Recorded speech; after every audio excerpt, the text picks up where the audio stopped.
नमस्ते दोस्तों। आज पता नहीं सारी कंपनी कहाँ गायब हो गई है। खैर, अपने दो दोस्त तो मौजूद है। पूछो कौन? करेक्ट, गुरु और घंटाल। घंटाल आए हैं गुरु घंटाल, इनके नजरिए से देखो दुनिया का हाल। गुरु घंटाल। हाँ।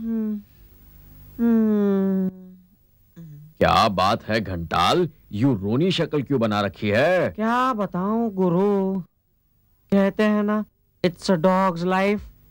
दिन भर घर में पड़े पड़े कोई करे भी तो क्या। अब हमें ताश खेलना या टीवी देखना ऐसे फालतू शौक भी तो नहीं। बस दिन में 2 ठो बार बाहर जाने को मिले, खुली हवा वगैरह के लिए। देखो कितनी लुभावनी लगती है बाहर की दुनिया, मगर नहीं, मालिक समझता है कि हमें 1-2 बार खाना दे दिया, कभी कभार प्यार से पुचकार लिया तो बस जैसे बहुत बड़ा एहसान किया हो। आज अरसा हो गया है हमें कोई घुमाने नहीं ले गया। वही वही कमरे, वही वही दीवारें, वही वही दृश्य। मैं तो गुरु बोर हो गया हूँ इन सब से। नाइंसाफी है ये, हमें कुछ करना चाहिए। हम क्या कर सकते हैं गुरु? हाँ, ये बात भी सही है। जानते हो घंटाल, मेरा एक सपना है। सपना? कैसा सपना गुरु? हाँ हाँ मोती, मैं जानता हूं कि तुम्हें बाहर जाना है। मैं ले चलूंगा तुम्हें थोड़ी देर बाद। हाँ, जाओ, 10 मिनट के बाद आना।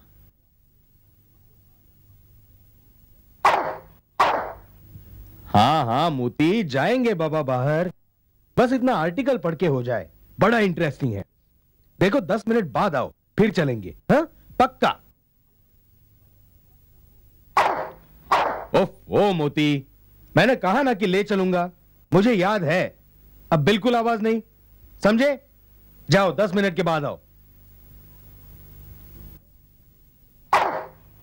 मैंने तुमसे कहा था ना कि आवाज मत करना। तुम नहीं मानोगे?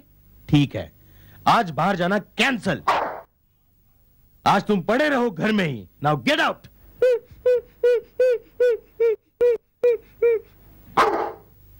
Out I said. चलो, दफा हो जाओ। गुरु घंटाल। ये देखो तो हमारे साथ कौन है। हाथी जैसा लगता है कुछ कुछ। लो, मुझे भूल गए?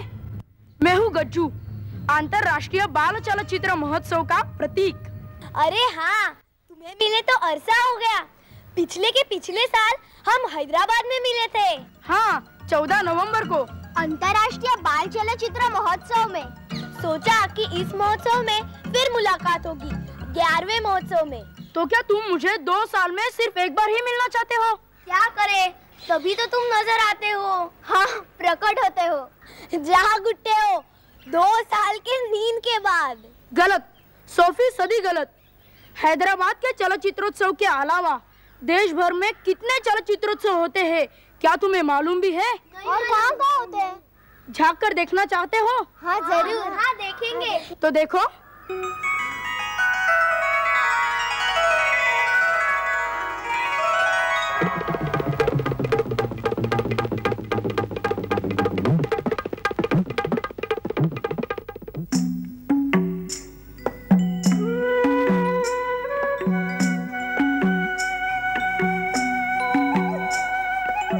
दिल्ली में आयोजित हमारे फिल्म सर्कल में हमेशा की तरह इस बार भी बच्चों की रेल पेल रही। सिनेमा घर के बाहर लगी बच्चों की लंबी कतार और फिल्म देखने के लिए आए बच्चों का उत्साह देखते ही बनता था। इसमें बच्चों के साथ साथ हमारे अधिकारियों को उनके शिक्षकों का भी भरपूर सहयोग मिला। बेंगलोर के ग्रामीण इलाकों में भी चलचित्र उत्सव की धूम रही। तालियों की गड़गड़ाहट और विधिवत तरीके से दीप जलाकर इसका श्री गणेश हुआ।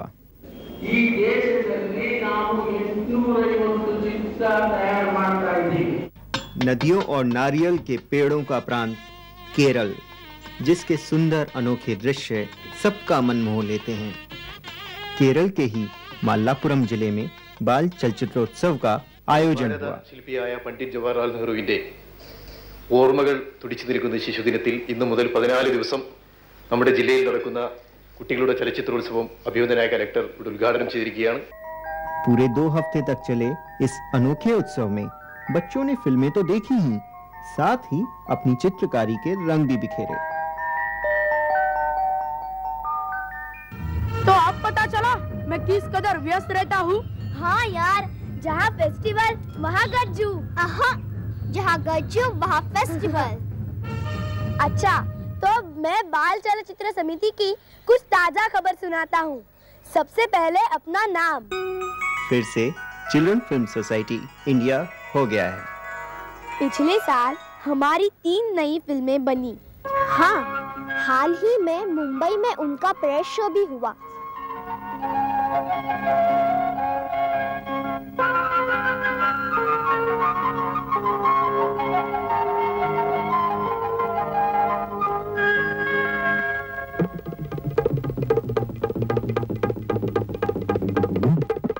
A.K. बीर की फिल्म नंदन।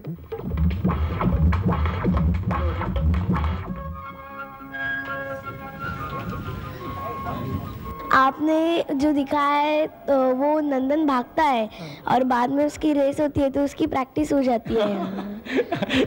एक गलत काम करने गया वो गलत काम करते करते उसका खुद का एक रियलाइजेशन होता है और जब वो रियलाइजेशन हो जाता है तब वो दूसरा एक पर्सनालिटी उसका आ जाता है। इसके अलावा वीरेंद्र सैनी की नई फिल्म भी पिछले महीने तैयार हुई, कभी पास कभी फेल।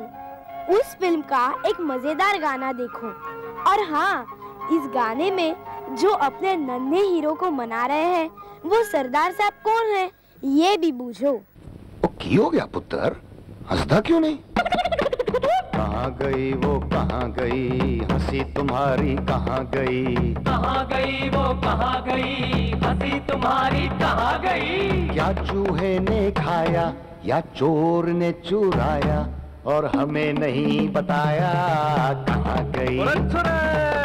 कहाँ गई वो कहाँ गई हंसी तुम्हारी, कहाँ गई? अरे हंसना अच्छी चीज है, दुनिया उसी से चलती है। ये आलू पराठा, ये बैंगन मसाला, ये पालक पनीर, ये सूजी की खीर, सबका मजा हो जाए घोटाला, घर ना खाए हंसने वाला, कहाँ गई? कहाँ गई वो कहाँ गई हंसी तुम्हारी, कहाँ गई?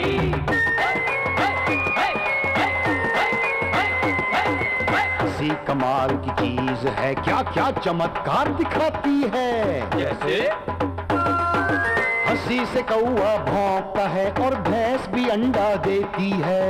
हंसी से कौवा भौंकता है और भैंस भी अंडा देती है। क्या शाहरुख नू जूही मिलदी है, नेता दी कुर्सी खिसक दी है और पुखे दा पेट भी भर दिया है। वाह, क्या हशीशे चोर पुलिस को पकड़वा सकता है? चुप हो जा बावले। बल्ले बल्ले बल्ले, कहाँ गई वो कहाँ गई, कहाँ गई तुम्हारी हंसी, कहाँ गई वो कहाँ गई, कहाँ गई तुम्हारी हंसी?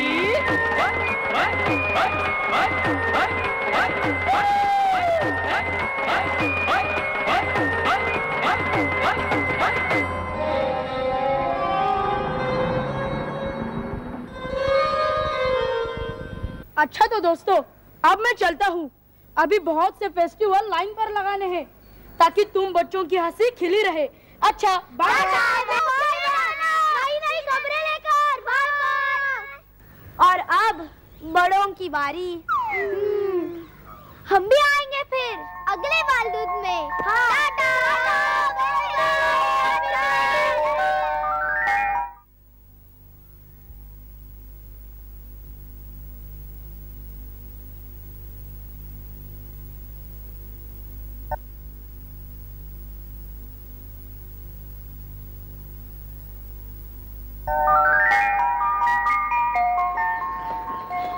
अच्छा जानकी, आज के मेनू में क्या है? कोई ताजी गर्मा गर्म चीज हो जाए। ओहो, आज तो मैं एक ठंडी और बासी चीज पेश करने वाली थी। करीब 65 करोड़ साल पुरानी। 65 साल पुरानी? 65 नहीं, 65 करोड़ साल पुरानी डायनासोर। डायनासोर? हाँ, जानते हो ना क्या बला थी डायनासोर? हाँ, डायनासोर कौन नहीं जानता। अच्छा, तो बताओ तो सही क्या है? बताता हूँ। डायनासोर मतलब हाँ, बोलो। अच्छा चलो मैं बताता हूँ। अच्छा तुम बताओ। डायनासोर का ग्रीक भाषा में मतलब होता है भयानक छिपकली, पर असल में डायनासोर छिपकली नहीं थे। हाँ, एक प्रकार के रेप्टाइल जरूर थे। डायनासोर की कई जातियां थी और इन सब की शक्ल, सूरत, स्वभाव और डील डॉल अलग अलग था। कुछ डायनासोर तो कम से कम एक बड़े अफ्रीकी हाथी से भी 10 गुना बड़े थे। इन विशाल जानवरों ने करीब करीब 150 करोड़ साल तक धरती पर राज किया और फिर 65 करोड़ साल पहले अचानक वो लोग गायब होते गए। बस इतना ही जानता हूँ। वाह चंदर, मान गए। हाँ, इससे भी अधिक जानकारी चाहते हो? हाँ। मेघना बेंद्रे ये एक ऐसी लड़की है जो पढ़ती है 10वीं कक्षा में, लेकिन उसने बहुत से कॉलेजेस में जाकर साइंस के विद्यार्थियों को व्याख्यान दिए हैं। पता है किस विषय पर? पुरातन जीव शास्त्र यानी dinosaur पैलियोंटोलॉजी। Hello Meghna, excuse me. Yes? Can I ask you some questions? Sure. You've been chasing dinosaurs since childhood. How far have you reached? Well, I am a guest speaker in this subject in the Pune University, and all these what you can see here are dinosaur books. They're on paleontology and also on many allied sciences. These are on books on biology. But books don't make it all. You have to study, analyze. It's a research technical science. And I have written many scientific articles on dinosaurs. I'm also a member of the Dinosaur Australian Club and Dinosaur Society of New York. And so I get many research papers from there and communicate with the scientists there. So it's fun. I eat and sleep dinosaurs. And do you dream of dinosaurs too? And where dreams are considered, I have normal dreams. And sometimes dinosaurs is a nightmare. But well, it's enjoyable. I'm sure all the kids want to know what exactly is dinosaur paleontology. It is a very technical research science. And it's a branch of geology. And for that you even need the application of many other sciences like chemistry, physics and zoology. You have to study all that. And since dinosaurs are not existing today, yet we can get to know many things about them. Like on studying their fossils, like their trackways, and skeletons, eggs, etc. You can even get to know how they behaved, what was their anatomy, what sounds did they make, how loud were their sounds, many things about them. What life will be dominating after humans. You can even predict the future, when will be the next extinction, how do extinctions occur. That's how you study it. Day and night I keep on working with dinosaurs. Well, thank you Meghna. बाबा रे, मैं तो चकरा गई मेघना की बातें सुनकर। मेरे सामने डायनासोर आता तो मारे डर के मेरी तो गिग्गी ही बन जाती। मुझे बड़ा मजा आता। मैं उसके साथ दोस्ती करता। उसे ले जाकर अपने घर पालता। सुबह शाम उसे घुमाने ले जाता। हाँ, फिर उसका नाम टॉमी या मोती रखता शायद। टोटो तो बस बकवास करता रहता है। क्यों? मुझे शौक है। कुत्ते बिल्लियाँ तो सभी रखते हैं। कुछ और होना चाहिए, सबसे अलग, अनोखा, अद्भुत। बस तो फिर दोस्त, तुम्हें मिलवाते हैं निखिल विटेकर से। निखिल ने पाले हैं एक नहीं बल्कि अनेक मगरमच्छ। சென்னையிலிருந்து என் பேர் விவேக். பால்தூர் சார்பாக உங்களுக்கு எல்லாருக்கும் வணக்கம். இப்போ நம்ம எங்க இருக்கோம் தெரியுமா? Garden, park, forest, bank. Bank?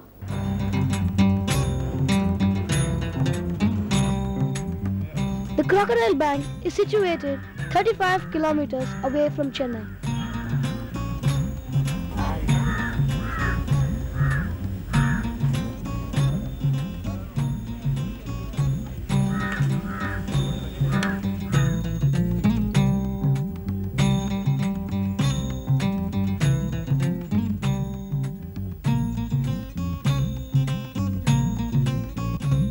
I come here very often, not just to see the crocs, but also to meet a little genius called Nikhil Vitekar.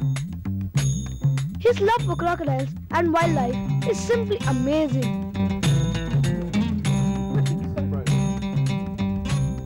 So tell me, what fascinated you most in being with crocodiles? Well, I've grown up with them all my life, basically. I've lived on a crocodile farm all my life, and you know, they're just so primitive, and they've been around for 200 million years. It's really fascinating that they've been around for so long. When most of the dinosaurs got wiped out, they can stay underwater for 2 or 3 hours if they need to, and that they can fast for months at a time at times when there's no food. Do you know that there are so many kinds of crocodiles, and quite a lot of them can be seen here? Marsh crocodiles, or the mugger, is the most common crocodile found in India.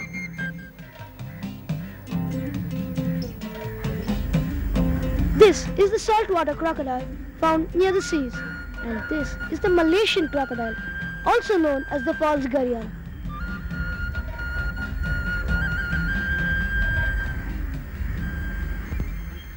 Hearing them chomp away did not seem to impress our alligator friend from America. You can see that his mouth is shaped quite differently from that of the crocodile.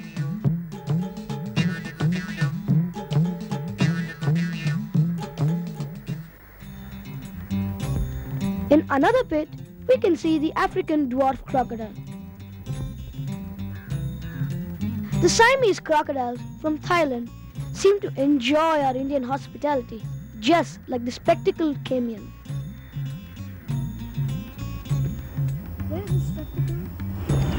Nikhil told me that the ridges over its eyes look like spectacles, and therefore its name.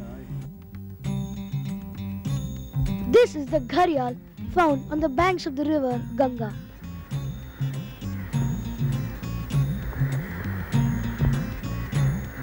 A close relative of the crocs are these monitor lizards and this iguana up the tree.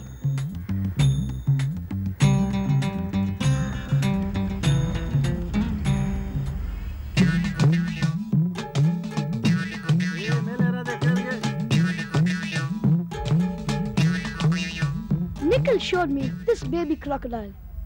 Its skin was so soft on the sides, and I noticed its ears situated right behind the eyes. And thank God its mouth was closed, for you can imagine what it is going to look like a few years later.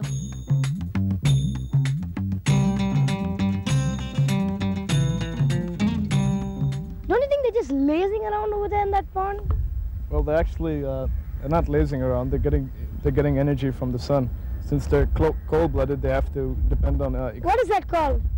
Well, that means the temperature of the bodies is affected by the external environment, unlike ours. Cold-blooded or not, the arrival of Vasu with his food basket is something